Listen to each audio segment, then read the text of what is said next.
Welcome to my channel Neema's corner और मैं हूं नीमा। आज मैं आप लोगों के साथ शेयर करने वाली हूं कि कैसे आप अपने अनवांटेड अपर लिप्स के हेयर्स को और अपनी आईब्रोज को शेप अप कर सकते हो वैक्स स्ट्रिप की मदद से।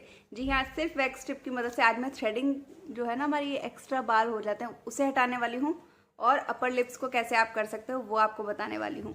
तो इसे एक बारी मैं थोड़ा सा ट्राई कर चुकी हूँ, आज मैं आपके साथ शेयर करने वाली हूँ कि कैसे इसके थ्रू हम लोग अपने फेशियल हेयर्स को रिमूव कर सकते हैं। तो ज़्यादा बातें नहीं करेंगे, वीडियो को स्टार्ट करेंगे। मैंने यहाँ पर ली है एक वैक्स स्ट्रिप। बहुत सारी ब्रांड्स की आती है, जो भी चाहते हो आप उसकी ले सकते हो। आपने इसे यूज़ करने से पहले इस तरीके से रब करना होता है। इससे क्या होता है, इसके अंदर जो वैक्स लगी हुई है ना, वो थोड़ी सी हीट अप हो जाती है और बहुत ही ईजिली आपकी वैक्स स्ट्रिप रिमूव हो जाएगी और चिपकेगी भी और अच्छे से हेयर्स को रिमूव भी करेगी। हमेशा ध्यान रखिए, जब भी आप वैक्सिंग करवाते हो ना, जैसे पार्लर में भी करवाते हो, तो वो पहले आपको स्वेटिंग चेक करती है, पाउडर लगाती है, फिर वैक्सिंग करती है। इसी तरीके से जब भी हम फेस पे इसे यूज़ कर रहे हैं ना, तो आपके फेस पे पसीना नहीं होना चाहिए। जैसे अभी मुझे स्वेटिंग हो रही है क्योंकि रूम में कुछ भी नहीं चल रहा है, पंखा AC कुछ नहीं चल रहा है। तो अब मैं ये सब चला लूँगी और अपने फेस के पसीने को पहले सुखा लूँगी और फिर इसे अप्लाई करके आपको दिखाऊँगी। तो कभी भी बाथरूम के अंदर इसे यूज़ करने की कोशिश ना कीजिए। अपने ड्रेसिंग टेबल के पास जाइए और आपके पास एक मिरर उस टाइम पे होना ही चाहिए आपको देखने के लिए। अगर आप फर्स्ट टाइम इसे यूज़ कर रहे हो तो एक पैच टेस्ट ज़रूर कर लेना, कहीं ऐसा ना हो कि आपके फेस पे रेडनेस आ जाए। तो चलो, अब ज़्यादा बातें नहीं करती हूँ और इसको यूज़ करके अपने फेशियल हेयर रिमूव करने का तरीका आपको दिखाती हूँ। सबसे पहले आपने अपनी वैक्स स्ट्रिप को बहुत अच्छे से रब करना है, जिससे वो थोड़ी सी हीट अप हो जाए। अब हम पहले करेंगे अपर लिप्स पे। तो मैंने यहाँ पे थोड़ी सी मोटी स्ट्रिप ली है, बिल्कुल कॉर्नर वाली साइड से, और दोनों को हटाऊंगी और अपने अपर लिप्स की साइड पे चिपका लूँगी अपने लिप्स के ऊपर। देखिए क्या है ना, मैं जब वीडियो शूट करी थी तो पंखा वगैरह नहीं चल रहा था, तो शायद मेरे फेस पे थोड़ी सी स्वेटिंग थी, जिसकी वजह से मुझे कुछ प्रॉब्लम्स फेस करनी पड़ी। वो प्रॉब्लम आपको फेस ना करनी पड़े, इसलिए हमेशा जब भी आप करें ना अपर लिप्स या आईब्रो बनाएं घर पे, तो पंखा AC जो भी है आपके पास वो चलाएं ज़रूर। तो अब मैं नीचे की तरफ से अपने होठों को लगा लूँगी और रिमूव कर लूँगी इसे। देखिए यही प्रॉब्लम हुई थी मुझे कि मेरी जो वैक्स स्ट्रिप है ना, उसकी वैक्स मेरे लिप्स के ऊपर चिपकी ही रह गई थी।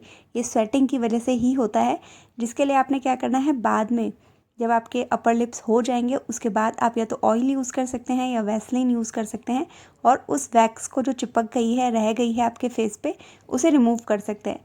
मैं यहाँ पर क्या कर रही थी, मैं यूज स्ट्रिप को ही बार बार चिपका रही थी और वो वैक्स को रिमूव कर रही थी, तो वो बहुत ईजिली इसके थ्रू भी रिमूव हो जाती है।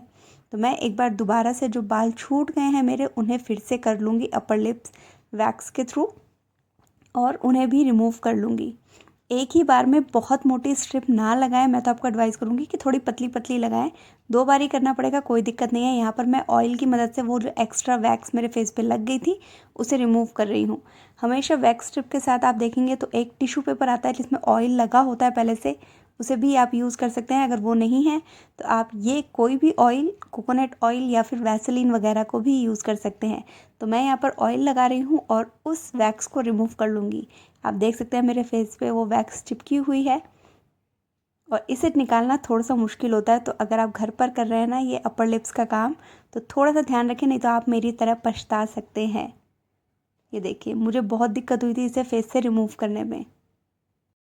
आईब्रोज़ के लिए जब आप वैक्स स्ट्रिप को काटेंगे तो इस बात का ध्यान रखिएगा कि बहुत पतली पतली काटिएगा। ऐसा मत सोचिएगा कि थोड़ी सी मोटी काट लूँगी जिससे कि मेरा फॉरहेड भी हो जाएगा और आईब्रोज़ भी शेप अप हो जाएंगी। बिल्कुल ऐसा मत सोचिएगा, नहीं तो पूरी की पूरी आईब्रो उड़ जाएगी और आपको बहुत पछताना पड़ेगा। एक बात का ध्यान हमेशा रखिएगा कि जब भी आप ये आईब्रोज़ को शेप अप कर रहे हैं या अपर लिप्स कर रहे हैं, तो अपने मिरर के पास जाइएगा। आपके दोनों हाथ फ्री होने चाहिए। मेरी तरह नहीं होना चाहिए कि आपने एक हाथ में शीशा पकड़ा हुआ है और दूसरे हाथ से आप यूज़ कर रहे हैं। एक हाथ का काम नहीं है, ये दोनों हाथों का काम है। तो आपको चाहिए कि आप अपने मिरर के पास जाएं और फिर इसे करें। तो देखिए, मुझे थोड़ी सी दिक्कत हो रही थी क्योंकि मैं नहीं कर पा रही थी बिना दोनों हाथों के। दोनों हाथ होना आपके पास बहुत ज़रूरी है, आपके काम दोनों हाथ आएंगे इसमें। थोड़ा सा फ़नी लग सकती है मेरी बात, बट हाँ ये फैक्ट है, एक हाथ का काम नहीं है। ये देखिए मुझे कितनी दिक्कत फेस करनी पड़ रही है, आप देख सकते हो। और हाँ, बालों को ज़रूर बांध लेना मैं तो वीडियो शूट कर रही थी इसलिए बाल नहीं बांधे, बट हाँ आप बाल वाल बांध लीजिएगा। ये कोशिश कीजिएगा कि बाथरूम में ना करें क्योंकि स्वेटिंग होगी आपको, तो स्वेटिंग बिल्कुल नहीं होनी चाहिए फेस पे जब भी आप अपने आईब्रोज़ को शेप अप कर रहे हैं। तो अब मैं इसे रिमूव कर लूँगी और बहुत बढ़िया काम किया था इसने, बहुत बढ़िया काम किया था।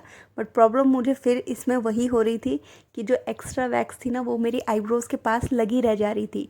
तो मुझे बार बार अपनी यूज्ड स्ट्रिप से बार बार उसे वैक्स करना पड़ रहा था ताकि वो वैक्स हट जाए। तो आप देख सकते हो मैंने 3 से 4 बार इस प्रोसेस को रिपीट किया है, बट इसने बहुत ज़बरदस्त काम किया था। अब मैं दूसरी तरफ भी कर लूँगी इसको। वैक्सिंग स्ट्रिप को लगाना ही सबसे बड़ा टास्क है इसमें, क्योंकि अगर गलत लग गई और आपने खींच दी ना तो आपकी आईब्रोज़ बिल्कुल गायब हो जाएंगी। तो उसे लगाना बड़ा संभल कर है आपने। अब मैं नीचे की तरफ करूँगी। नीचे की तरफ मैंने ज़्यादा कलाकारी नहीं दिखाई है। आप देख सकते हो मेरे एक्स्ट्रा बाल बहुत कम है, तो मैंने ज़्यादा कलाकारी नहीं दिखाई है। बट हाँ, इसने बहुत अच्छा काम किया था। ये देखिए, कोशिश कीजिएगा कि जब आप इसे खींच रहे हैं तो ऊपर की तरफ से पुल कर लें, नहीं तो आपकी जो आइज़ की स्किन है ना ये थोड़ी सी लूज़ हो जाएगी। इसने बहुत ज़बरदस्त काम किया था।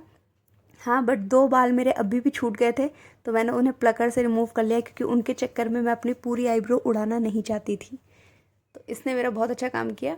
अब दूसरी तरफ भी मैं सेम चीज़ कर लूँगी। पतली पतली स्ट्रिप आपने यूज़ करनी है इसके लिए। पतली पतली स्ट्रिप से फ़ायदा ये होता है कि अगर आप गलत भी कर रहे हो ना तो आपके बहुत ज़्यादा बाल नहीं उड़ेंगे। मोटी स्ट्रिप लगा दी तो पूरी आईब्रो एक बारी में गायब हो जाएगी। तो ये हो चुकी है मेरी आईब्रोज शेप अप। बीच में मैं ना तो जब मैं पार्लर जाती हूँ थ्रेड करवाती हूँ, तो इसलिए मैंने बीच में अपनी आईब्रोज़ के बीच में नहीं लगाई है। मैं बिंदी जहाँ पर लगाती हूँ ना वहाँ पर कभी थ्रेडिंग नहीं करवाती हूँ, तो इसलिए मैंने वहाँ पर वैक्सिंग भी नहीं करी है। अगर आपको लग रहा है कोई एक्स्ट्रा बाल है या वैक्स एक्स्ट्रा चिपकी रह गई है, तो आप वहाँ पर अपनी यूज्ड स्ट्रिप को दोबारा से लगा के वो एक्सेस वैक्स को रिमूव कर सकते हैं। आपने देखा होगा मेरी वैक्स कई बारी ना चिपकी रह जा रही थी स्किन से। उसके लिए आपने क्या करना है, या तो आप कोकोनट ऑयल को यूज़ कर सकते हो। वैक्स करने के बाद वैक्स के साथ कई बार ना एक टिश्यू पेपर भी मिलता है, जो आप स्किन पे लगाते हो तो सारी जो बची हुई वैक्स आपकी स्किन पे चिपकी हुई है वो रिमूव हो जाती है।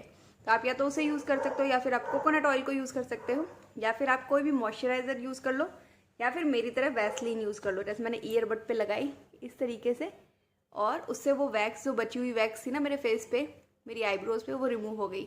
वो किसी भी फेस वॉश से रिमूव नहीं होगी, वो आपको ऑयल से, वैसलीन से, मॉइस्चराइजर से, इन्हीं चीज़ों से रिमूव करनी पड़ेगी। तो बहुत सिंपल सा होता है। इसे इधर से बनाना बहुत आसान होता है, इधर से बनाना थोड़ा सा मुश्किल होता है। तो इधर से फर्स्ट टाइम में ही कलाकार बनने की कोशिश मत करना। टेक योर टाइम, और इसमें टाइम लग सकता है आपको सीखने में। तो ऐसा नहीं है कि जितना आसानी से देखना लगता है ना उतना ही आसानी से करना भी हो। ज़रा सी भी इधर उधर आंखें हुई ना तो आपकी आईब्रो ही उड़ जाएगी। तो बहुत ध्यान से कीजिएगा। उम्मीद करती हूँ वीडियो पसंद आया तो आप वीडियो को लाइक करोगे, शेयर करोगे, मेरे चैनल पर नए हो तो सब्सक्राइब जरूर कर लोगे। Thank you, thanks for watching.